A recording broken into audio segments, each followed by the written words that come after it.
On January 9, 2007, a man wearing his trademark black turtleneck, blue jeans, and sneakers walked onto a stage in San Francisco and announced that Apple was introducing three revolutionary products. The first was a widescreen iPod with touch controls. The second was a mobile phone. The third was a breakthrough internet communications device. The audience applauded politely. Then he repeated himself. A widescreen iPod, a phone, an internet communicator. Again and again. Slowly, the crowd realized what he was saying. These weren't three separate devices. They were one. The product was called the iPhone. Within a few years, it would transform the way billions of people communicate, work, shop, travel, and consume information. It would help create entirely new industries and make smartphones a central part of modern life. But that moment on stage was only the latest chapter in a story that had begun decades earlier in a suburban California garage. The story of Steve Jobs is not simply the story of a businessman or a technology executive. It is the story of a man who repeatedly entered struggling industries, challenged accepted assumptions, and helped reshape personal computing, animation, music, telecommunications, and digital media. To understand how he changed the world, we need to go back to the beginning. Steve Jobs was born on February 24, 1955, in San Francisco, California. Shortly after his birth, he was adopted by Paul and Clara Jobs, who raised him in the growing communities south of San Francisco that would eventually become known as Silicon Valley. His father worked as a mechanic and taught him how to take apart and rebuild machines. Together, they spent countless hours in the family garage working on electronics and mechanical projects. Jobs later said that these experiences taught him the importance of craftsmanship and attention to detail. As a teenager, he became fascinated by the rapidly growing world of electronics. Silicon Valley was filled with engineers, hobbyists, and entrepreneurs who believed computers would eventually become part of everyday life.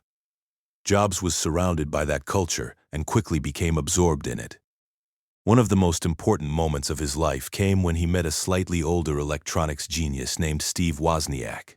While Jobs possessed extraordinary marketing instincts and a talent for seeing the bigger picture, Wozniak was an engineering prodigy capable of designing elegant computer systems with remarkably few components. The two became close friends. Neither knew it at the time, but their partnership would help launch one of the most influential companies in history. After graduating from high school, Jobs briefly attended Reed College in Oregon. He dropped out after only 6 months, but continued auditing classes that interested him. One of those classes focused on calligraphy, introducing him to typography, spacing, and design principles. At the time, it seemed completely impractical. Years later, those lessons would influence the Macintosh computer and help make beautiful typography a standard feature of personal computing. In 1974, Jobs took a job at Atari, one of the most successful video game companies in the world. Around the same time, he became increasingly interested in spirituality and Eastern philosophy.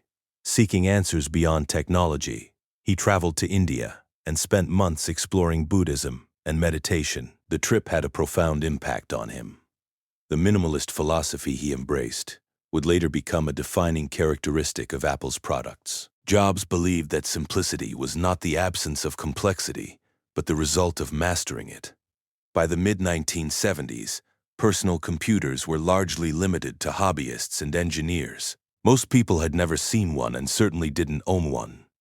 That was about to change. In 1976, Steve Wozniak completed the design of the Apple I computer, a single-board machine unlike many of its competitors. Jobs immediately recognized its potential and convinced Wozniak that they should sell it commercially. To raise money, Jobs sold his Volkswagen van, while Wozniak sold his prized Hewlett-Packard calculator. The funds were modest, but they were enough. Apple Computer was officially founded on April 1, 1976 by Steve Jobs, Steve Wozniak, and Ronald Wayne. Their first major opportunity came when a local retailer called the Byte Shop agreed to purchase 50 Apple I computers. It was a massive order for a company operating out of a garage. The pressure was immense. Jobs and Wozniak worked relentlessly to fulfill the order, laying the foundation for what would soon become a rapidly growing business. The following year, Apple introduced the Apple II. Unlike earlier computers, the Apple II was designed for ordinary people. It featured color graphics, a plastic case, and software that made it far easier to use than competing machines. Jobs insisted that technology should feel approachable and friendly. Consumers agreed. The Apple II became one of the most successful personal computers ever produced and helped ignite the personal computer revolution. Schools adopted it. Businesses purchased it. Families brought it into their homes. Almost overnight, Apple became one of the fastest-growing companies in America. By age 25, Jobs was already worth millions. Success, however, only fueled his ambition. In 1979, Jobs visited Xerox PARC, a research facility responsible for some of the most important innovations in computing history. There, he saw something remarkable. Instead of typing commands into a screen, users could interact with windows, icons, and menus using a handheld device called a mouse. Today, that sounds ordinary. At the time, it seemed revolutionary. Jobs immediately understood the significance of what he was seeing. He believed every computer would eventually work this way. Determined to bring those ideas to consumers, Apple began developing a new generation of machines. One of those projects became the Lisa computer. Although technologically advanced, Lisa was expensive and struggled commercially.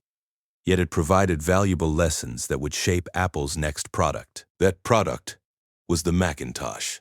Introduced on January 24, 1984, the Macintosh represented Apple's vision of the future.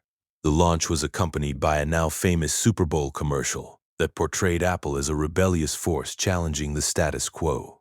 When Jobs unveiled the Macintosh, it captivated audiences. The machine featured a graphical interface, a mouse, and a design philosophy centered around accessibility. For many consumers, it was unlike anything they had ever seen. Yet despite the excitement, serious problems were developing inside Apple. Jobs demanded perfection. Employees often described him as inspiring, brilliant, and extraordinarily difficult. His intense management style created tension throughout the company. Those tensions eventually brought him into conflict with Apple's chief executive officer, John Sculley, whom Jobs had personally recruited from Pepsi. In 1985, the conflict reached a breaking point. Apple's board sided with Sculley. Jobs was stripped of his authority and effectively forced out of the company he had helped create. At just 30 years old, he had lost control of Apple. The experience was devastating. Yet it would ultimately become one of the most important turning points of his life. Rather than retire, Jobs started over. In October 1985, he founded Next. The company's computers featured advanced software and elegant industrial design. Although the machines earned praise from engineers and universities, their high prices limited sales. Commercially, Next struggled. Technologically, however, it was years ahead of its time. The operating system developed at Next would later become the foundation of Apple's future software. Around the same period, Jobs made another decision that seemed risky.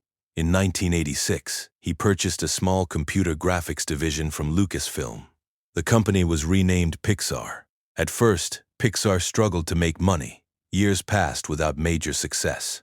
Many people doubted the company would survive, yet Pixar's animators continued pushing technological boundaries. Short films like Luxo Jr. and Tin Toy demonstrated what computer animation could achieve. Eventually, Pixar secured a partnership with Disney. The result was Toy Story. Released in 1995, Toy Story became the first fully computer-animated feature film in history. It was a massive success. Pixar was transformed overnight, and Jobs became a billionaire. Ironically, while Pixar was thriving, Apple was struggling. By the mid-1990s, the company was losing money, releasing confusing products, and rapidly losing market share. Many analysts believed Apple might not survive. Then in 1996, Apple acquired NXT. The acquisition brought Steve Jobs back. Within months, he became the company's interim chief executive officer. His turnaround strategy was ruthless. Projects were canceled. Product lines were simplified. Resources were focused. When Microsoft invested $150 million in Apple, many observers were stunned. Yet the partnership helped stabilize the company during a critical moment. Then came the iMac. Released in 1998, The colorful all-in-one computer immediately stood out from every beige box on the market. Consumers loved it. Sales surged. Apple was profitable again. The comeback had begun. Over the next several years, Jobs worked closely with designer Jonathan Ive to create products that combined powerful technology with elegant design. Their next breakthrough arrived in 2001. The product was called the iPod. Apple's slogan was simple: 1,000 songs in your pocket. The device transformed the music industry. Combined with iTunes and the iTunes Music Store, it gave consumers a legal and convenient way to purchase digital music. The success was enormous. Millions of iPods were sold. Apple was no longer simply a computer company. It was becoming a consumer electronics powerhouse. Then came the product that changed everything: the iPhone. Before its release, the smartphone market was dominated by companies like Nokia and BlackBerry. Most phones featured physical keyboards, small screens, and limited internet capabilities. Jobs believed people deserved something better. Apple spent years developing secret multi-touch technology under a project known internally as Project Purple. The result was unveiled in 2007. The iPhone combined a phone, music player, and internet device into a single product. Competitors initially dismissed it. They quickly realized their mistake. The iPhone transformed the entire mobile phone industry. A year later, Apple launched the App Store. This decision proved almost as important as the phone itself.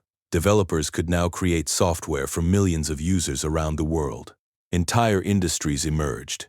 Companies such as Uber, Instagram, and countless others were built upon the smartphone ecosystem that followed. By the end of the decade, Apple had become one of the most powerful companies on Earth. Yet Jobs was fighting a personal battle. In 2003, he had been diagnosed with a rare form of pancreatic cancer. For years, he continued leading Apple while undergoing treatment. Public concern about his health grew as his appearances became less frequent. Despite these challenges, he remained deeply involved in product development. In 2010, he introduced another major product, the iPad. Many critics questioned whether consumers needed a device positioned between a smartphone and a laptop. The market quickly answered that question. Millions of units were sold. Once again, Apple had created a category-defining product, but Jobs' health continued to decline. On August 24, 2011, he resigned as Apple's chief executive officer and recommended Tim Cook as his successor. 6 weeks later, on October 5, 2011, Steve Jobs died at the age of 56. The reaction was immediate and global. People gathered outside Apple stores around the world. Flowers, letters, and messages covered sidewalks and storefronts. Political leaders, business executives, and competitors paid tribute. The response reflected the extraordinary impact one individual had made on modern life. By the time of his death, Jobs had helped launch the personal computer revolution, transform digital animation, reinvent digital music, and usher in the smartphone era. His influence extended far beyond Apple. Today, billions of people carry devices that trace their origins to ideas he helped popularize. Modern smartphones, tablets, app stores, digital media platforms, and consumer technology ecosystems all bear the imprint of his vision. Steve Jobs was not a perfect man. He could be demanding, stubborn, and extraordinarily difficult to work with. Yet even many critics acknowledged his unique ability to see possibilities others overlooked. His greatest talent was not engineering. It was imagining what technology could become before the rest of the world could see it. More than a decade after his death, Apple remains one of the most valuable companies on Earth. More than 1 billion iPhones have been sold worldwide, and the products Jobs helped create continue to shape everyday life for people across the globe. Few individuals have altered the course of multiple industries. Fewer still have changed the daily habits of billions. Through Apple, Pixar, and the innovations he championed, Steve Jobs changed the world forever.